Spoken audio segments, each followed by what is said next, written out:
ஓம் சக்தி, ஓம் சக்தி, ஓம் சக்தி. முருகனுக்கு அரோகரா, கந்தனுக்கு அரோகரா, வெற்றிவேல் முருகனுக்கு அரோகரா, வயலூர் குமரனுக்கு அரோகரா, தண்ணீர்மலை முருகனுக்கு அரோகரா. இப்போது அடுத்த பகுதியை தொடர்கிறேன். உள்ளே நுழைந்தோம். திருச்செந்தூரில் வயதான குடிமக்கள் பகுதியில் நுழைந்தோம். அங்கு விரைவாக சென்று கூட்டத்தோடு சேர்ந்து கொண்டோம். நிறைய பேர் காத்து கொண்டும் நடந்து கொண்டும் இருந்தார்கள். அவர்களுடன் கலந்து கொண்டு சென்றோம். முருகனை தரிசிக்க கூட்டமோ கூட்டம். அந்த கூட்டத்திலும் எங்களுக்கும் ஒரு சின்ன காட்சி கிடைத்தது.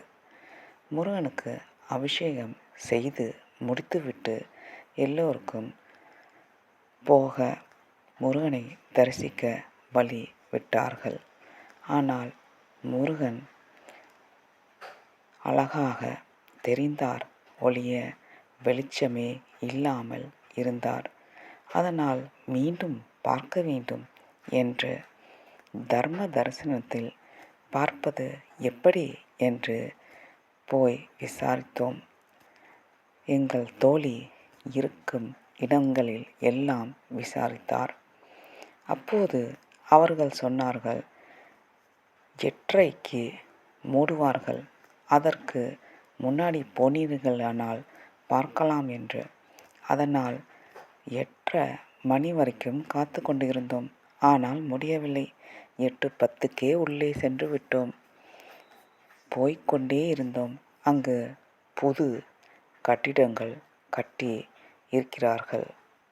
டாய்லெட் வசதி மற்றும் குடிநீர் வசதி இருக்கிறது. அடைத்து விடுவது மாதிரி இப்போது கட்டிவிட்டார்கள். அந்த கட்டடத்துக்குள் நுழைந்து வெளியே வரும்போது நிறைய இடங்களில் இன்னும் செய்யாமல் தடுமாறும் மாதிரி இருக்கிறது. அதனால் மிகவும் கவனமாக சென்றோம். பிறகு அங்கு வந்து சேர்ந்து ஓர் இடத்தில் நின்று முருகனை அழகாக தரிசித்தோம். முருகன் சந்தனக்காப்பு இட்டு அழகாக காட்சி கொடுத்தார். பூஜையும் நடந்தது. அதையும் தரிசித்தோம். அதன் பிறகு விரட்டி விட்டார்கள். ஆனால் இன்னொரு தோழி அங்கே நின்று கொண்டு இன்னும் ஒரு முறை பார்த்தார். நாங்கள் இருவரும் வந்துவிட்டோம். வந்து ஒரு இடத்தில் உட்கார்ந்து காத்து கொண்டு இருந்தோம். அவர்கள் வந்த பிறகு முருகனை சுற்றி கூட்டி வந்தார்கள். பள்ளி அறையில் கொண்டு போய் சேர்க்க. அதனால் கொஞ்சம் நேரம் காத்து கொண்டிருந்தோம். எப்படியும் ஒரு 10லேருந்து 20 நிமிடம் இருக்கும். ஏற்கனவே நிறைய பேர் அங்கு உட்கார்ந்திருந்தார்கள். அதனால் நாங்கள் யாருக்கும் தொந்தரவு இல்லாமல் ஓரத்தில் நின்றோம். அதன் பிறகு உள்ளிருந்து கதவு திறந்தார்கள். முருகன் அவ்வளவு அழகாக காட்சி கொடுத்தார். ஒரு மல்லிகை பூ சரங்களால் முழுவதுமாக மூடியிருந்தார். அதன் பிறகு அவர் ஊஞ்சலில் ஆடிக்கொண்டு இருந்தார். அந்த கண்கொள்ளா காட்சி அவ்வளவு அருமையாக இருந்தது. கூட்டத்தோடு கூட்டமாக பார்த்தோம், சந்தோஷமாக. அதன் பிறகு வெளியே வந்தோம். எப்போதும் பால் கொடுப்பார்கள். ஆனால் இந்த முறை கொஞ்சம் சர்க்கரை தான் கொடுத்தார்கள். அதை வாங்கி கொண்டு வீட்டிற்கு வந்தோம். ராத்திரி அங்கு ஒரு இடத்தில் சாப்பிட்டுவிட்டு பிறகு லாட்ஜில் தங்கி தூங்கி அடுத்த நாள் காலையில் சீக்கிரமாக எழுந்து விஸ்வரூப தரிசனம் செய்யணும் என்று நினைத்தோம். ஆனால் உடம்பு மிகவும் வலிக்க ஆரம்பித்ததால் அதை கைவிட்டு விட்டோம். அன்று எப்போதும் போல எப்போது கிளம்புகிறோமோ அப்போது பார்த்து கொள்வோம் என்று நினைத்தோம். அதன்படி அடுத்த நாள் ஒரு 8 மணிக்கு கிளம்பினோம்.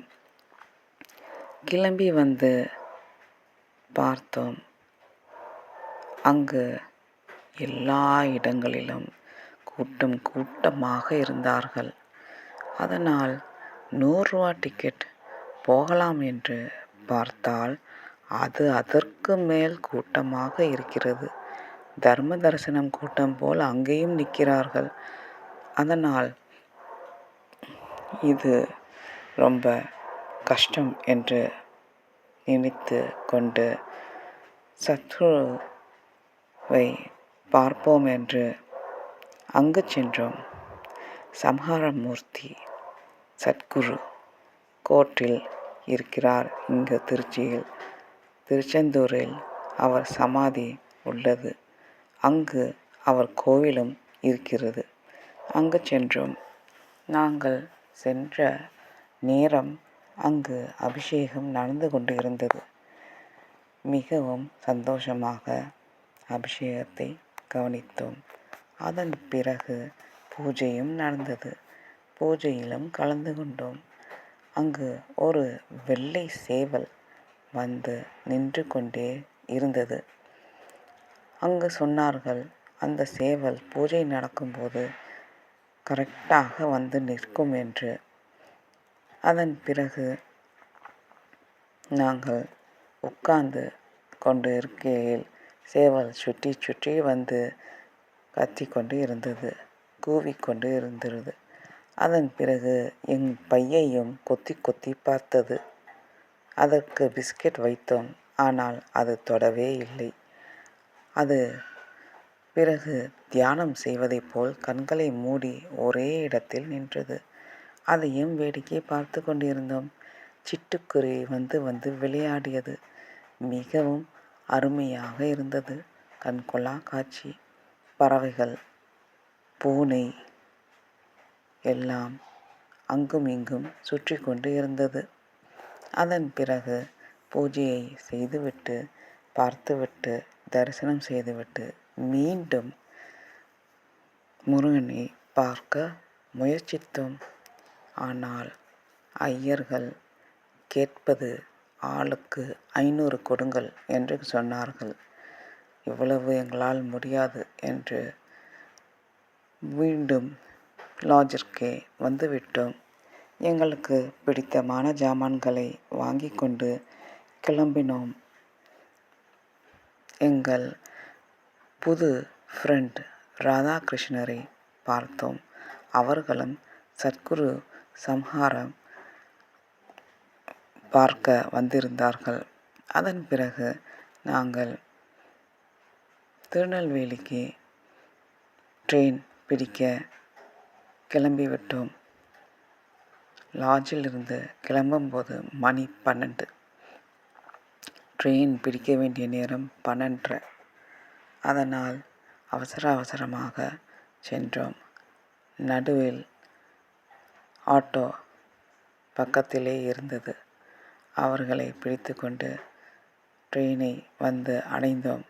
இன்னும் 12:30 ஆகவில்லை. அப்போது 12:20 தான் ஆகியிருந்தது. ஆனால் ட்ரெயின் திடீரென்று கிளம்பியது. உடனே அதற்குள் ஏறினேன். என் பின்தொடர்ந்தார்கள் தோழிகள். அங்கு மிகவும் கூட்டமாக இருந்தது. அன்ரிசர்வ்ட். அதனால் உட்கார ஒரு இடத்தை கண்டுபிடித்தோம். எங்களுடன் முதல் நாள் வந்தவர்களை அங்கு சந்தித்தோம். மிகவும் சந்தோஷமாக இருந்தது. குழந்தையையும் பார்த்தோம். அதன் பிறகு 2 தோழிகளையும் பார்த்தோம். அதனால் மிகவும் சந்தோஷமாக போய் பேசிக்கொண்டு இருந்தார்கள். தோழிகள் குழந்தையை தூக்கிக் கொண்டு சந்தோஷமாக ஆடினார்கள். அப்படியே பொழுது போனது. அதன் பிறகு திருநெல்வேலி வந்து அடைந்த பிறகு அடுத்த ட்ரெயின் ஏறி அங்கு உட்கார்ந்தோம். என்ன ஆச்சரியம் என்றால் அன்ரிசர்வ்ட் ட்ரெயின் காலியாக இருக்கிறது. ஆனால் ரிசர்வ்ட் ட்ரெயின் முழுவதும் நிரம்ப இருந்தது. அதாவது ஒரு இடம் கூட காலியாக இல்லை. எல்லோரும் அமர்ந்திருந்தார்கள்.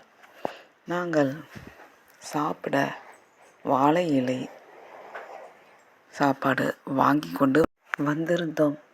ஆனால் சாப்பிடுவதற்குத்தான் வழி தெரியவில்லை. நாங்கள் எங்களுக்குள் பேசிக்கொண்டு என்ன செய்வது என்று யோசித்து கொண்டு இருந்தோம். அடுத்த பகுதியில் தொடரும். நன்றி, வணக்கம். ஓம் சக்தி, ஓம் சக்தி, ஓம் சக்தி.